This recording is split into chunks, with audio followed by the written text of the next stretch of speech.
ये शादी की रस्म रिवाज, शादी की तारीख मुकर्रर हो गई, शादी के दिन करीब आ गए, अब तैयारी, एक चोर हल्दी, एक डाकू हल्दी, एक दावत की हल्दी। मैं एक मरतबा बेंगलुरु में आया, कोई 20-25 साल पहले। ये घर में जाना था, घर की चाबी नहीं थी, उन्होंने कहा हमारे पड़ोस है ना, उनके घर में जाइए। गए, हम मद्रास से आए थे, जाना था हमको मालेगांव। गए तो वहाँ खाना वाना खिलाया, जुमे का दिन था, पीला खाना था। मालूम हुआ कि चोर हल्दी है। मैंने कहा हल्दी चुराते हो? नहीं हजरत, वो चोर हल्दी। मुझे समझ में नहीं आया, जिंदगी में पहली मर्तबे सुना। मैं यही समझा कि हल्दी चुरा के पकाते हैं, मालूम हुआ कि चोर हल्दी है वो, और हल्दी की दावत एक है। फिर उसके बाद और कोई दावत है। क्या जी, ये सब जायज है इस्लाम के अंदर? कहते हैं अल्लाह यहूदियों का रास्ता नहीं, अल्लाह ईसाइयों का रास्ता नहीं, अल्लाह काफिरों का रास्ता नहीं, अल्लाह। कहां जी?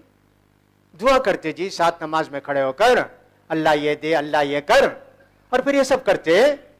क्या ठगाते हैं जी अल्लाह को भी। अल्लाह अकबर, माशा अल्लाह। ये बर्बादी। पहले लोग कहते थे शादी खाना आबादी। मैं इन चीजों को देख के कहता हूं शादी खाना बर्बादी। दुल्हन वाला बेचारा बर्बाद हो जाता, शादी करके दिया, वो खुद एक बोझ, शादी के बाद मुतालबात पूरे करना वो एक बोझ। बर्बादी है जी, कौम की बर्बादी हो गया साहेब। अब दुल्हा तैयार हो रहा है साहेब, सुबह से उसका जोड़ा, उसका तोड़ा, फुला, इनको दावत दिया, उनको दावत दिया, खिलाया पिलाया। दुल्हन को सिंगारना संवारना है। बहुत सारे माशाअल्लाह आज हमारे नौजवानों को देखता हूं को 80% चेहरों पर दाढ़ी है। हमको बड़ी हिम्मत बनती है, अल्लाह अकबर। पहले दाढ़ी वालों को तलाश करना पड़ता था, अब बगैर दाढ़ी वालों को तलाश करना पड़ता। हाँ, पहले उसके शेविंग करना खूब अच्छी तरह, मूछें ऐसी रहे, फुला रहे, और फिर हम कहते हैं अल्लाह ईसाइयों का रास्ता नहीं, अल्लाह। अब ईसाई बन रहे हैं, दाढ़ी मुंडा के, छील के। मुझे ताज्जुब होता, ईसा अलैहिस्सलाम की जितने आप देखेंगे फोटो, किसी में बारीक हैं, दुबले हैं, दाढ़ी है, किसी में फुल दाढ़ी है। अब तो क्लीन शेव ईसा अलैहिस्सलाम आ गए दाढ़ी फोटो में। अल्लाह, कैसे चाहते वैसे बना लेते। अब इनको साहब बुलाओ, नाई को बुलाओ, हज्जाम को बुलाओ, शेरवानी सिलाओ, कोट सिलाओ, और साहब वो सर पर ताज बांधो, और साहब फुला करो, ले जाओ जी इनको पकड़ के, निकाह पढ़ाना है साहेब। सुभान अल्लाह। निकाह के लिए इस्लाम के अंदर कोई बात नहीं है फुला जगह होना चाहिए, फुला आदमी निकाह पढ़ाना चाहिए, कुछ भी नहीं है। इतना आसान निकाह ना कि साहब लड़का लड़की तैयार हैं माँ बाप की इजाजत से। वैसे लड़के के लिए माँ बाप की इजाजत जरूरी नहीं है, लेकिन होना चाहिए माँ बाप की इजाजत। उन्होंने कहा ठीक है साहब, मेरी लड़की की शादी आपसे हो जाएगी इंशाल्लाह।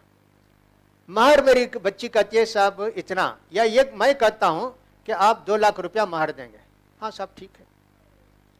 भाई इधर आइए, आप इधर आइए, 2 आदमी को बुलाए, देखो मेरी बेटी की शादी इनसे हो रही है ना, गवाह रहेंगे ना आप, महर इतना है भाई। अच्छा ठीक है, आइए साहब, दुल्हन को बुला के ले जाइए। कहा खुतबा पढ़े नहीं ना? खुतबा मुस्तहब है जी, सुन्नत। ये जो पढ़ते हैं काजी साहब, हम लोग पढ़ते हैं ना, ये जो खुतबा पढ़े अल्हम्दुलिल्लाह सवाब है, सुन्नत है, बरकत है। जरूरी किसी ने आज तक दुनिया में नहीं कहा पढ़ना काजी साहब, वो नहीं, किसी ने नहीं कहा। इतना सीधा साधा निकाह। मुनासिब मुला छोटा सा वाकया भी जिक्र कर दें। मदीने के एक बड़े आलिम थे जो अपने ज़माने के सबसे बड़े आलिम समझे जाते, सईद इब्न मुसय्यब। उनके दर्स में कुछ लोग हाजिर होते थे, उसमें से एक आदमी बेचारा गरीब भी था, जरा काला कलौटा था, दर्स में आना बंद कर दिया। पूछा कहाँ जी वो आदमी नहीं आता? कहा उसकी बीवी मर गई। अरे बीवी मर गई तो दर्स में क्यों नहीं आता? शादी कर लेना चाहिए ना उसको, घर के काम काज में लगा रहता है। कहा शादी कर लेना। पहली शादी बड़ी मुश्किल से हुई, अब उसको लड़के कौन देगा? अरे उससे कहो दर्स में आए, बैठे भाई। दर्स में आए 2-4 दिन के बाद, इधर आओ जी, क्या है मामला तुम्हारा? बीवी मर गई, घर के काम काज बहुत रहते हैं, बड़ा परेशान हूं, शादी क्यों नहीं करते जी? मुझे लड़की कोई देगा, मेरी बेटी से शादी कर लो। बेटी से पूछा, बेटी राजी, अब्बा आप जहां बोलेंगे। शादी हो गई। इस शादी का पैगाम कौन दिए थे? अब्दुल मलिक इब्न मरवान, जो दुनिया का सबसे बड़ा बादशाह, रोम का भी ईरान का भी, उस वक्त सब इस्लामी हुकूमत ना, उसके बेटे के वास्ते रिश्ता मांगा। मेरे बेटे की शादी आपकी बेटी से हो जाए ना। ये फकीर आदमी, आलिम आदमी, दुनिया का सबसे बड़ा बादशाह, और डर उसको, मैं कैसे जाके सईद इब्न मुसय्यब से कहूं कि मेरे बेटे की आपकी बेटी से शादी? डर, हिम्मत नहीं। एक मरतबे ऐलान किया खास लोगों में, अगर कोई आदमी मेरे बेटे की शादी सईद बिन मुसय्यब की बेटी से कर देगा, मुंह मांगा इनाम दूंगा। अब सुन के कितने लोगों को ख्वाहिश होती भाई। ये एक आदमी सफर वफर का सामान बांधा और सब सीरिया से मदीने को आया, दर्स में बैठता सुनता। चंद दिन के बाद हिम्मत करके जब अकेले बैठे थे, कहा कि मैं सीरिया से आ रहा हूँ, मुल्क शाम से आ रहा हूँ, खलीफतुल मुस्लिमीन ने आपको सलाम सुनाया है और उनकी ख्वाहिश है कि आपकी बेटी की शादी उनके बेटे से हो जाए, तो उनके महल के अंदर ये हो जाएगा वो हो जाएगा।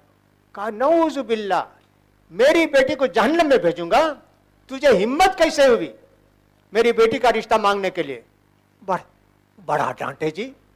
अब बेचारा कांपने लगा, लेकिन वो मुंह मांगा इनाम मिलेगा।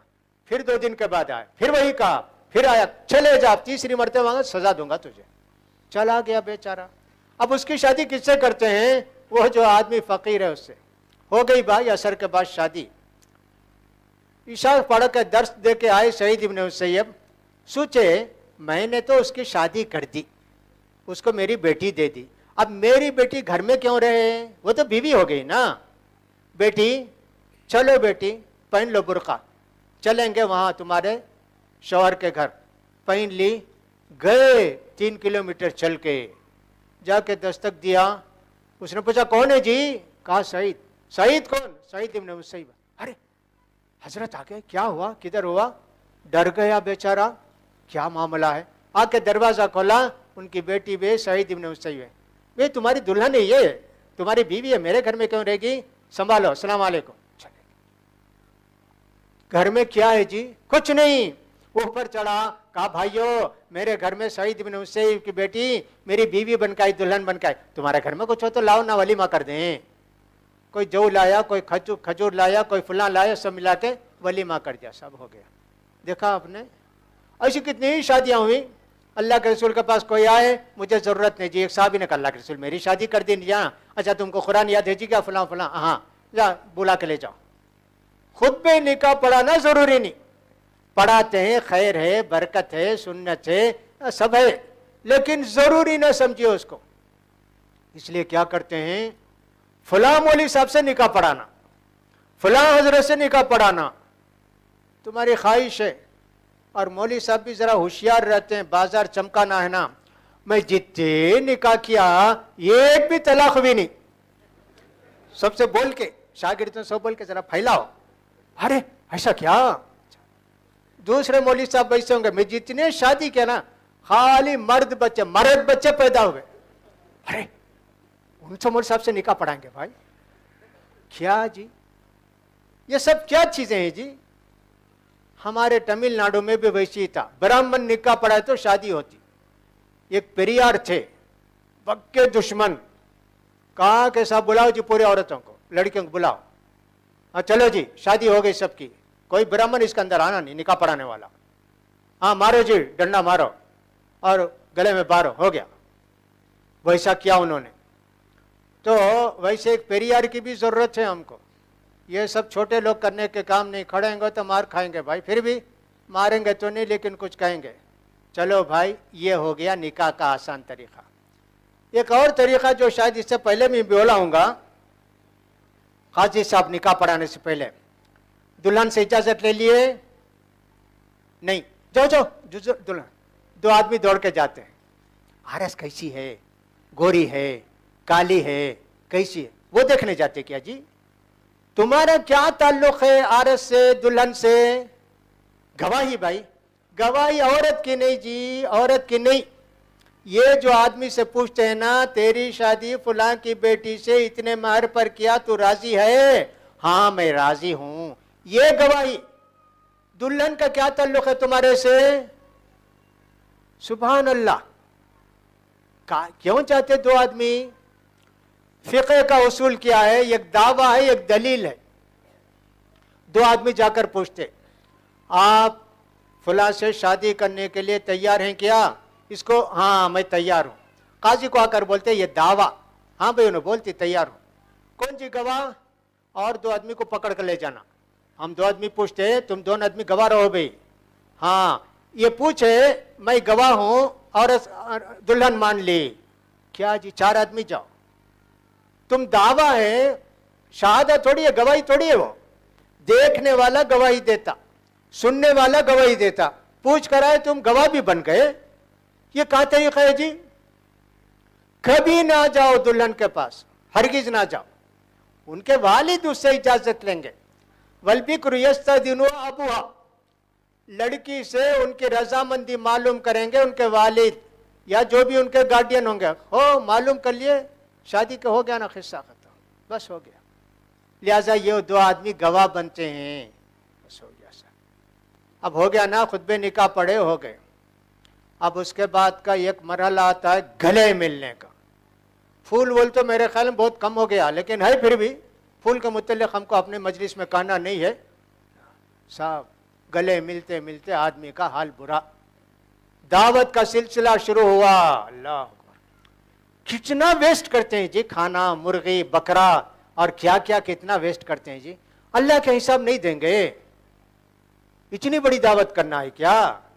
अरे चार आदमी को रख के निकाह कर लिए साहब। आज 20 आदमी को बुला के खिलाया, 40 आदमी को 4 दिन के बाद बुला के खिलाए, 25 मरतबे बुला के खिलाओ जी, कोई बात नहीं। शादी हाल बुक करना, फुला करना, इतने लोग जमा होना, फुला कर, सब क्या चीज है जी? हमारे यहाँ शायद ऐसी रिवाज नहीं है, हम किताब और सुन्नत को मानने वाले हैं। वो दूल्हे की तरफ से एक डिबिया में को काला जेवर आता है जिसको काली पोत कहते हैं। पता नहीं उसको काली पोत क्यों भाई? गोरी रखते तो क्या गोरी पोत नहीं लगा सकते थे? हरी पोत नहीं लगा सकते थे? पीली पोत नहीं लगा सकते थे? काली पोत डब्बी में, उसको जाके दुल्हन के घर में गले में बांधना है। और वो उसके लिए भी तुम्हें वजू से ही क्या, तुम्हें नापाक ही क्या, हाथ लगाना नहीं। वजू किसका है? हाँ आरएस की अम्मा का है, नौशी की अम्मा का है। हाँ तुम्हें बांधना। वजू नहीं ना, वजू कर रखा, वजू कर। अरे बांधना है भाई, नऊज़ु बिल्लाह। ये क्या चीज है जी? खाली सिंधुओं का रस्म, शिर्क। अकीदा है कि जब तक ये हमारी काली पोत है निकाह बाकी है, ये टूट गया निकाह टूटा। क्या अकीदा है जी? काली पोत। मैं एक जगह निकाह पढ़ाने गया तो वहां सब हमने किताब और सुन्नत के मुताबिक किया। उसके बाद एक हजरत लेकर आए छोटी डिब्बी। हजरत हजरत इसमें जरा पढ़ को फूंक डालते क्या? और 200 रुपया उसके नीचे। ये क्या है जी? खाली पोत हजरत। ये क्या करना? उठा कर ले जाना। नहीं हजरत पढ़ को फूंक डालो। मैंने कहा ठीक है, लाओ 200 रुपया भी, काली पोत भी जेब में। परेशान, हराम लाके मुझे दे के लेकर जाऊं मैं? ये काली पोत की एक रस्म मेरे भाई, जायज है जी ये सब। शादी की रस्मों पर गौर कीजिए, हम लोग कितने उसके अंदर बिगड़े हुए हैं। अल्लाह के यहाँ पूछ नहीं होगी। मैंने कहा कि साहब एक तो बच्चा पैदा हुआ, उसके बाद उनका जवानी तरबियत, शादी, उसके बाद मैयत। शादी ही में इतना वक्त लगा, अभी ख़त्म नहीं हुआ। शादी की दावत, उसके बाद वलीमे की दावत। शादी की दावत दुल्हन वाले करेंगे और वलीमे की दावत दूल्हे वाले करेंगे। शादी की दावत का क्या सबूत है? खिलाना चाहे तो खिलाओ, जायज़ है, हम आराम नहीं करते उसको। खुशी है तुम खिला तो, बोझ अगर समझे नहीं खिलाना चाहिए। दूल्हे वालों ने कहा हम 400 आदमी आएंगे, उनको खिलाइए। अगर मालूम हो कि दूल्हे वालों ने डिमांड किया है 400-200 आदमी का, हरगिज उस शादी में मत जाइए, हराम की दावत हो गई हो। अपनी खुशी से कोई खिलाया, कोई बात नहीं, खिला जाए। हमारे बस्ती में वानमबाड़ी में एक इस्लाह रसूम के अंदर एक तरीका ईजाद किया गया। अगर दुल्हा दुल्हन दोनों एक ही बस्ती के वानमबाड़ी के, तो निकाह की दावत दुल्हन वाले दुल्हन के घर में खाएंगे, दुल्हा वाले दुल्हा के घर में खाएंगे। इनकी दावत में वो नहीं जाएंगे, उनकी दावत में नहीं आएंगे। हाँ, वलीमे में सब शरीक होंगे, बात अच्छी है, कोई बात नहीं। बहरहाल दावत का, अब उसके लिए एक दावत ये भी, शादी की दावत।